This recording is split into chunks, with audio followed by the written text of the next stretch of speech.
That night, Zariah Whitlock was only driving her supercar home. She was not speeding.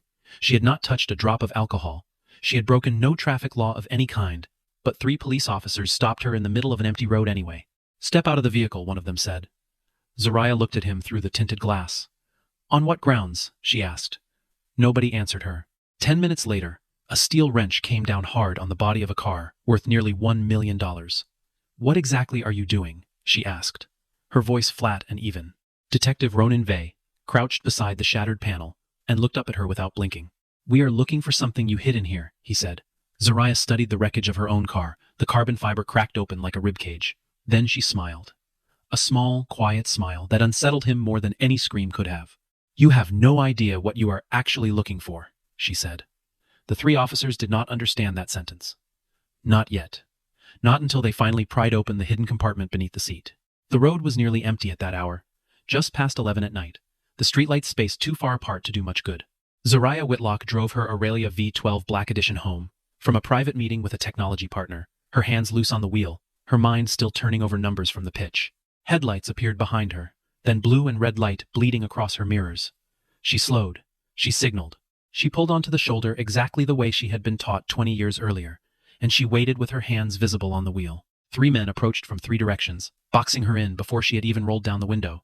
Ronan Vey took the driver's side, 44 years old, calm in a way that felt rehearsed rather than natural. Darius Kincaid moved to the passenger door, younger, tighter in the shoulders, the kind of tension that looked for a reason to release itself. Silas Rook hung back near the rear bumper, saying nothing, already tapping something into a handheld device.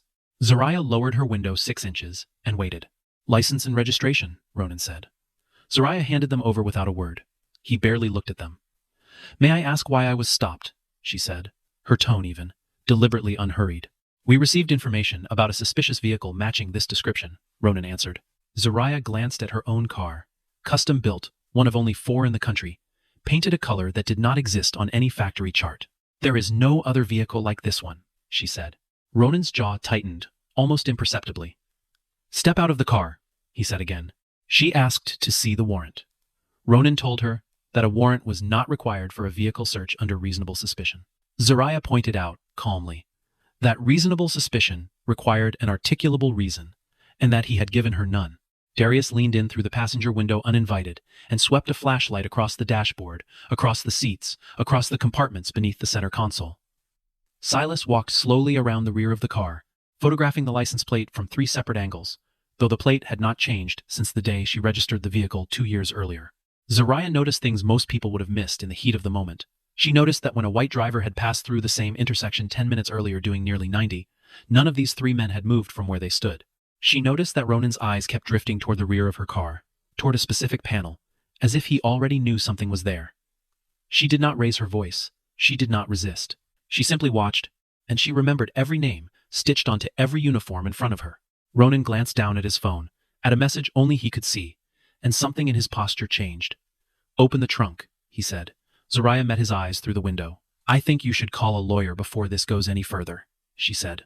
Ronan's mouth curved into something that was not quite a smile. "You have no idea how big this actually is," he said, and for the first time that night, Zariah felt something colder than fear settle into her chest. It was recognition. This had never been about a traffic stop at all. The 3 officers began tearing into the car with the kind of speed that suggested they had rehearsed it. Zariah told them, clearly and without raising her voice, that they were not authorized to remove any components from the vehicle. Ronan ignored her entirely, already reaching for a panel near the dashboard. Darius pulled the center console apart with his bare hands, snapping 2 carbon fiber clips that had taken engineers 11 months to perfect. Zariah told him precisely what that single panel had cost to manufacture. Darius laughed, low and mean, and asked how a girl like her had ever afforded a car like this in the first place. She did not answer him. She let the silence sit there, heavy and deliberate, because she understood that his question had never really been about the money. It was about who he believed was allowed to own something this beautiful, and who was not. Silas, meanwhile, had moved to the rear electronics bay, running his flashlight along a cluster of wiring that did not match anything in a standard vehicle. He crouched lower, frowning, and called Ronan over without explanation. The 2 men studied the wiring together, murmuring too quietly for Zariah to hear every word, but she caught enough. This car had a storage system, not just a stereo, not just a navigation drive, but a dedicated, isolated storage system built into the chassis itself. The moment Silas said those words aloud, something shifted in all three of them. Their posture changed. Their questions changed. They were no longer searching for drugs or weapons hidden beneath a seat. They were searching for information, and information they had clearly expected to find. Zariah watched their faces rearrange themselves and understood, with total clarity, that this search had been planned long before that night. Somebody had told these three men exactly what to look for, and exactly where to find it. Darius dropped to his knees behind the driver's seat and tore away a layer of insulation with his hands, cursing under his breath as fabric ripped. Beneath it, a small metal compartment caught the beam of his flashlight, seamless, deliberate, clearly engineered, rather than accidental. "There it is," Ronan said. And the certainty in his voice was the loudest thing that had happened all night. Zariah turned her head slowly to look at him. "You knew it was there," she said. "It was not a question." Ronan said nothing at all, and his silence answered for him more honestly than any denial could have. Inside the compartment, there was no cash, no narcotics, no weapon of any kind. There was a single encrypted storage device, matte black, roughly the size of a deck of cards, with no visible ports and no manufacturer markings. Ronan reached for it immediately. Zariah stepped between him and the open door, not touching him, not raising her hands, only positioning her body in the way. "You still have not shown me a warrant," she said. Ronan told her the device was now evidence. Zariah pointed out that they had just destroyed a private vehicle without one, which made everything they had touched inadmissible before they had even started. Darius reached past her to grab the device himself. Zariah did not grab it back. She simply said, quietly, that the device was secured by biometric lock, and that forcing it would trigger an automatic wipe within 4 seconds. Silas froze mid-motion and looked at the device more closely, noting the faint ring of sensors along its edge that had not been visible until that moment. He straightened up, and for the first time that night, something like genuine unease crossed his face. There was a version of Zariah that none of the three men standing on that road had bothered to imagine. She had spent 6 years as a lead security engineer, designing protective systems for high-performance vehicles before she ever built her own company. She had personally written the encryption architecture, protecting 3 separate manufacturers' intellectual property, and she had built portions of the Aurelia herself, panel by panel, system by system. The device in that compartment only opened for one fingerprint on the entire planet, and it belonged to her. "Where did you get this?" Ronan asked, his voice losing its earlier calm. "In my car," Zariah answered simply. "What is on it?" he pressed. Zariah looked at him for a long moment before she spoke again. "The thing you are all clearly terrified of," she said. Ronan's hand drifted toward his radio, then stopped. Silas glanced at him and said, quietly, that they needed to leave. Ronan shook his head. "Not until we have it," he said. And something in the way he said it told Zariah this had stopped being about her entirely. Hours earlier, in a glass conference room across town, a man named Cassian Wren had leaned across a table and told her, in a low voice, that if anyone ever asked about the car, she should say nothing at all. Cassian Wren was 47 years old, the chief executive of a partner firm that had spent the better part of a year negotiating licensing rights to her security architecture, and he had always struck her as a careful man, precise with his words, in a way that suggested he chose them for a reason. That evening, before she ever left the building, he had walked her to the elevator himself, which he had never done before, and lowered his voice as the doors slid open. "There are people asking questions that have nothing to do with the deal," he had said. "Be careful what you carry with you tonight." At the time, she had assumed he meant industry rivals looking to copy her designs, the ordinary paranoia of a business built on intellectual property. Standing on the shoulder of a dark road with 3 officers circling her wrecked vehicle, she began to understand that Cassian had meant something far more specific and far more dangerous, and that he had known, or at least suspected, that this exact night was coming. Darius crouched beside the open compartment and reached for the device with his bare hand, and Zariah's voice cut through the night air before his fingers ever closed around it. "Touch it wrong and you lose everything on it in 4 seconds, she said, and something in her tone made him hesitate in a way his training never had. He looked to Ronan for guidance, instead of acting on his own instinct, and Ronan, for the first time since the stop began, did not immediately have an answer ready. Silas stepped closer and studied the faint ring of sensors along the device's edge, turning it slightly under his flashlight without lifting it from its housing, and the longer he studied it, the more his certainty seemed to drain out of him. "This isn't standard aftermarket hardware," he said quietly, almost to himself. Zariah watched the 3 of them circle the small black object as though it might detonate, and she understood, with a kind of cold clarity, that fear had entered the conversation for the first time that night, and it did not belong to her. Ronan continued pressing her to unlock the device manually, promising, without any real conviction, that cooperation would make the entire situation easier for her. Zariah refused, calmly and repeatedly. Darius threatened to bring her in for obstruction. Silas, meanwhile, had noticed a traffic camera mounted roughly 40 yards down the road and quietly attempted to access its feed remotely, unaware that Zariah had already anticipated exactly that possibility. The Aurelia carried a second, independent recording system that Zariah had built specifically to protect her research from industrial theft, a system with its own power source, its own storage, and no dependency whatsoever on the vehicle's main electronics. It recorded audio. It recorded location data down to the meter. It logged timestamps for every action taken near the vehicle, and it cataloged the condition of every component before and after any physical interference. Ronan believed he was destroying evidence that night. In reality, every strike of that wrench had simply generated more of it. Zariah glanced at a small display embedded near the steering column, one the officers had not noticed in their haste. "How long have you been recording?" she asked, almost conversationally. Silas checked the readout and went pale. 42 minutes, he said. Zariah shook her head slowly. "No," she said. 43. The correction landed heavier than the number itself, because it told all three of them, in that single moment, that she had been counting the entire time, and that she had never once lost control of the situation, even when it looked like she had lost everything. Zariah did not open the device. She simply said one sentence into the tense silence between them. "You are not looking for a car," she said. "You are looking for whoever controls this data." Ronan's expression cracked, just slightly, just enough. What she understood, and what the three men standing around her wrecked vehicle did not yet grasp, was that the data on that drive traced back to a technology scandal buried nearly 3 years earlier, when a major manufacturer had used portions of her original safety architecture without license or credit.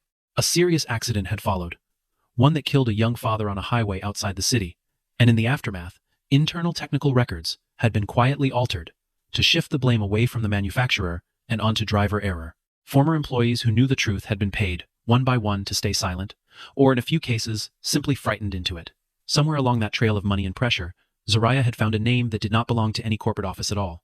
It belonged to a police badge. It was at that exact moment that a black sedan pulled onto the shoulder behind the patrol cars, and a woman stepped out into the wash of red and blue light. Marlo Sloan, 41 years old, one of the sharpest civil rights attorneys in the state, crossed the asphalt without hurrying, her coat catching the wind. She took in the wrecked car, the open compartment, the three uniformed men standing over a woman who had not been arrested, charged, or even formally detained. "This traffic stop is over," she said, her voice carrying easily across the road. Ronan tried to explain that this was now part of a lawful investigation. "Where is the warrant?" Marlo asked, and the silence that followed answered her question completely. Marlo studied the ruined Aurelia for a long moment, the shattered panels, the torn insulation, the exposed wiring hanging like something eviscerated. Then she turned back to the three officers standing beside it. "You just turned a routine stop into a crime scene," she said, "and none of it belongs to her." She pulled a small recorder from her coat pocket and stated the time, the location, and the names printed on each of their badges, one at a time, slowly, so there could be no confusion later about who had been standing where. Darius told her she had no right to record them. Marlo glanced at him, without any particular urgency. "You have been recording yourselves for the last 40 minutes, she said. "I am simply not going to let that recording disappear the way the last one did." Ronan's eyes flicked toward Silas at the mention of a previous recording, a reaction so small most people would have missed it entirely. Marlo did not miss it. She had spent 11 years learning to watch exactly that kind of flinch, the one that told her more than any statement ever would. Her phone rang in her coat pocket before anyone could respond. She stepped a few feet away to answer it, and the voice on the other end was low, urgent, unfamiliar. "Do not let her open that file," the caller said, and hung up before Marlo could ask a single question. She turned slowly to look at Zariah, who had gone very still. Zariah had heard it too, carried faintly through the night air, and for the first time since the stop began, both women understood that someone far beyond that dark road already knew exactly what was happening. Internal Affairs investigator Eamon Vale, 52 years old, had expected this case to be routine. Another citizen complaint against 3 officers, the kind that usually ended in a written reprimand and nothing more. That assumption lasted exactly as long as it took him to review the footage Zariah had provided. He watched Ronan approach the rear seat of the Aurelia and go directly to the hidden compartment without a single second of searching, without hesitation, without so much as glancing at any other part of the car first. A man does not move like that unless he already knows exactly where he is going. Eamon cross-referenced the official incident report against the timestamp data embedded in Zariah's independent recording system, and the two did not match. The official report placed the stop 9 minutes later than it had actually occurred. Nearby traffic cameras that should have captured the same stretch of road showed a curious, precise gap in their footage, beginning almost exactly when the patrol cars arrived and ending almost exactly when they left. Coincidence explained very little of it. And Eamon Vale had spent 18 years learning not to trust coincidence. He began to suspect that the three officers had not acted on instinct or improvisation that night. Somebody had briefed them beforehand. Somebody who understood precisely what that vehicle contained and precisely where to find it. Eamon pulled communication logs for all three men, going back several months, and found something that made him sit back slowly in his chair. Ronan Vey had exchanged a string of calls with an executive at a private technology firm. A firm Eamon soon confirmed was a direct commercial rival of Zoraya's own company. It was not proof of a conspiracy yet. It was, however, the first thread of one. Zoraya's company issued a short public statement 2 days after the suspensions were announced, confirming only that a former employee's device had been recovered following an unlawful search and that all data on it had been turned over to the appropriate authorities. Reporters called for interviews. She declined nearly all of them, choosing instead a single sit-down with a local journalist known for careful, unsensational reporting rather than easy headlines. When asked what she wanted people to take from what had happened to her, Zoraya thought for a long moment before answering. "I want people to understand that respectability was never going to save me that night," she said. "I did not get pulled over because I did something wrong. I got pulled over because someone decided, long before I ever touched that wheel, that I was not allowed to have what I had earned. The only thing that changed the outcome was that I had already built my own proof. Because I understood, long before that night, that no one else was going to build it for me." Eamon Vale had joined Internal Affairs 11 years earlier because he genuinely believed most officers wore their badge honestly, and he had built his entire career on the quiet assumption that misconduct, when it happened in isolated moments of poor judgment rather than as part of any larger design. That assumption cracked a little more with every document he pulled. He requested Ronan's overtime records for the 6 months preceding the stop and found 3 separate entries logged for a shift that, according to dispatch records, had never actually been assigned. He requested Darius's personal vehicle registration and found it had been quietly upgraded twice in 18 months, a pattern that did not match a patrol officer's salary no matter how generously he budgeted. He requested Silas's system access logs and found repeated late-night queries into a case file that had officially been closed for over a year. A file connected to the same fatal highway accident Zoraya had once tried to report internally. The truth, Eamon began to understand, was far worse than a case of racial profiling during a traffic stop, though it was certainly that as well. Zoraya had not been stopped because of the car she was driving. She had been stopped because of what was hidden inside it. Late that night, working alone in his office long after the rest of the building had emptied, Eamon opened an old case file that had been sitting untouched in a records archive for nearly 3 years. On the very first page, typed in plain block letters, was a single name, Zoraya Witt. When Eamon finally sat down with Zoraya in a quiet interview room days later, he asked her, carefully, how she knew so much about the storage systems her own car contained. Zoraya told him the truth, plainly, without embellishment. Years earlier, while working inside the performance vehicle industry, she had uncovered a pattern of fraud running through a major manufacturer's safety testing division. Several vehicles had been sold to the public with compromised safety systems, their certification data quietly rewritten to hide failures that should have kept them off the road entirely. Zoraya had tried to report it through proper internal channels. Within 2 months, she had been quietly removed from the project and pushed out of the company altogether. She did not disappear after that. She built her own company from almost nothing, working out of a rented garage for the first 2 years, sleeping more nights than she liked to admit on a cot beside a half-finished prototype chassis. She hired engineers other firms had overlooked, people who understood exactly what it felt like to be dismissed before anyone had bothered to hear their ideas. And she kept a private, encrypted copy of everything she had found, not out of vengeance, but as insurance. The kind any engineer with a conscience learns to keep when the people above her have shown they are willing to bury the truth rather than face it. She told Eamon that she had never intended to use the device as a weapon. She had only ever intended it as a shield, something to reach for if the past ever came looking for her again. She had not expected it to come looking for her on an empty road at 11 o'clock at night, wearing 3 different badges. The device recovered from her car that night held proof that certain individuals had falsified certification records, paid witnesses to remain silent, quietly altered evidence in at least one fatal accident investigation, and used law enforcement connections to recover or destroy anything that threatened to expose them. The 3 officers who had torn her car apart were not the architects of that scheme. They were simply the lowest, most visible rung of it. Ronan shifted tactics once he realized threats and intimidation were no longer working on her. He filed a formal complaint accusing Zoraya of obstructing an active investigation, of illegally possessing confidential corporate data, and of concealing material evidence from law enforcement. Zoraya listened to the accusations without a trace of panic. "If that data is illegal," she asked him calmly, Then how did you know precisely where to find it before you ever opened my car? Ronan had no answer for that question, and everyone in the room understood exactly what his silence meant. Marlowe met with Zariah again the following afternoon, this time in the quiet of her own reconstructed office, rather than a police facility, and she laid out the shape of the case as she now understood it. This was never going to be won by making a jury feel sorry for you, Marlowe told her. Sympathy fades, documentation does not. She explained that every accusation Ronan filed against Zariah would eventually work in their favor, because each one forced the department to produce a paper trail, and every piece of that paper trail contradicted the last. Zariah listened without interrupting, taking notes the way she once took notes during engineering reviews. Methodical, unemotional, already 3 steps ahead of the conversation. When Marlowe finished, Zariah asked her a single question.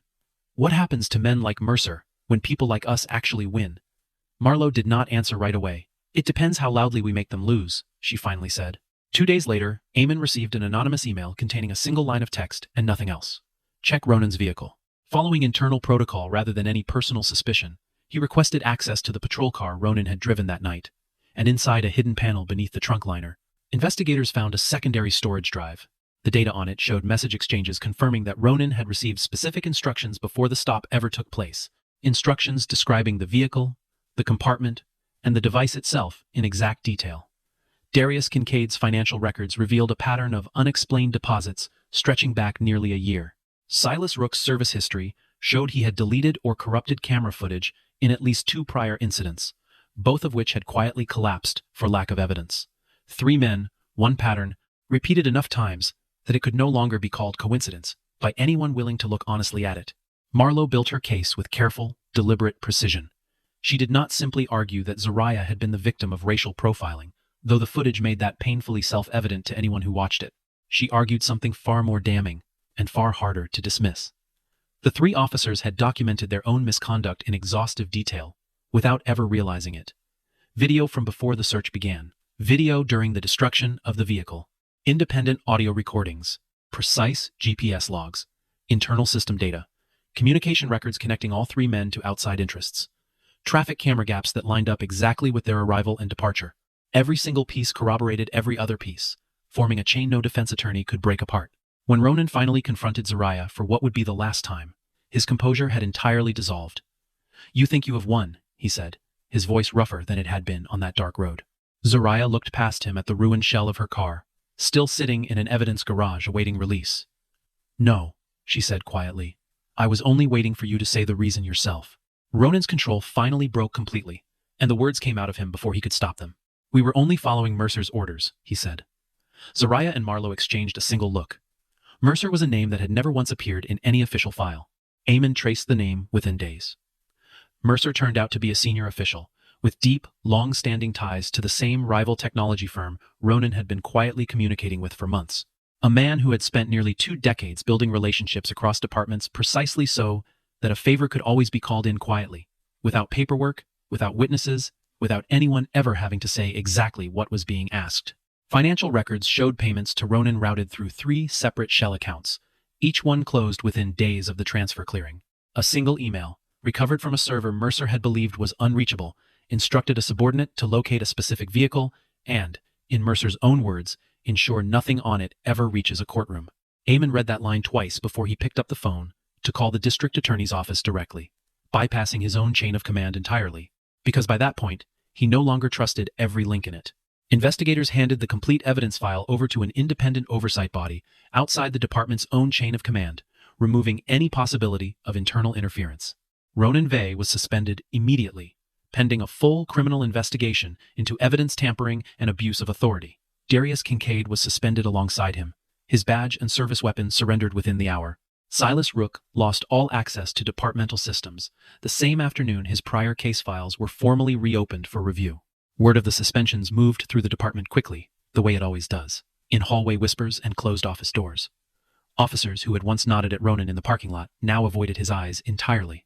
A young patrol officer, barely 2 years on the job, later told Eamon privately that she had once watched Ronan wave a vehicle through a checkpoint without so much as a glance inside, only to stop the next car, driven by a black teenager, for a full search over a broken taillight that did not exist. She had said nothing at the time, because saying something had never once seemed to matter. Now, for the first time in her career, it did. For years, all three men had believed a badge could shield them from any consequence. That authority alone made them untouchable, no matter who stood in front of them. Now, the very system they had leaned on so heavily turned its full weight against them instead.